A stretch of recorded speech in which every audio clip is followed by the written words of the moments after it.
ఇక ఉమ్మడి ఆదిలాబాద్లో ఎండల పరిస్థితి ఎలా ఉందో మా కరెస్పాండెంట్ నరేష్ అందిస్తారు. జీవధార తడారి జనం బతుకు ఎడారి. అవును, ప్రస్తుతం ఉమ్మడి ఆదిలాబాద్ జిల్లాలో ఇదే పరిస్థితులు కనిపిస్తున్నాయి. ఓవైపు బానుడి బగబగలకు జలాశయాలు సైతం ఎండి ఎడారిని తలపిస్తున్నాయి. మనం ప్రస్తుతం కడెం ప్రాజెక్టుకు సంబంధించిన దిగువ ప్రాంతంలో ఉన్నాం. ఈ ప్రాంతంలో ఎంత బీటలు వారిన నేరలు కనిపిస్తున్నాయో చూడవచ్చు. ఒక చేతి మొత్తం పూర్తిగా లోపలికి వెళ్ళే అంత భూమి బీటలు బారింది. ఉమ్మడి ఆదిలాబాద్ జిల్లాలోని అన్ని జలాశయాల పరిస్థితి ఇదే కనిపిస్తుంది.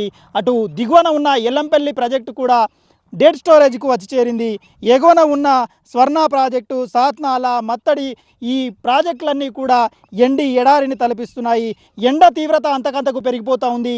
ఈ రోజుకి 44.6 డిగ్రీల ఉష్ణోగ్రత, గరిష్ట ఉష్ణోగ్రత ఆదిలాబాద్లో నమోదవుతూ ఉంటే అడవుల జిల్లాగా పేరున్న కొమరంభీం ఆస్ఫా జిల్లా, ఇటు నిర్మల్ జిల్లా, సింగరేణి కిల్లాగా ఉన్న మంచిర్యాలలోనూ బానుడి బగబగలు కంటిన్యూ అవుతున్నాయి. కరువు ప్రాంతంగా మారుతున్న ప్రాంతాల నుండి, పల్లెల నుండి జలాశయాలకు నీటి కోసం పశువులను తీసుకుంటున్న పరిస్థితులు కనిపిస్తున్నాయి.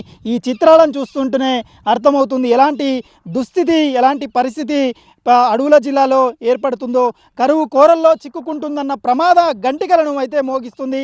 ఉదయం 10 దాటిందంటే రోడ్డు మీదకి అడుగు పెట్టాలంటే జనం బీతిల్లిపోతున్న పరిస్థితులు కనిపిస్తున్నాయి. సాయంత్రం 4-5 దాటిన తర్వాత కూడా ఎండ తీవ్రత అదే స్థాయిలో కంటిన్యూ అవుతుంది.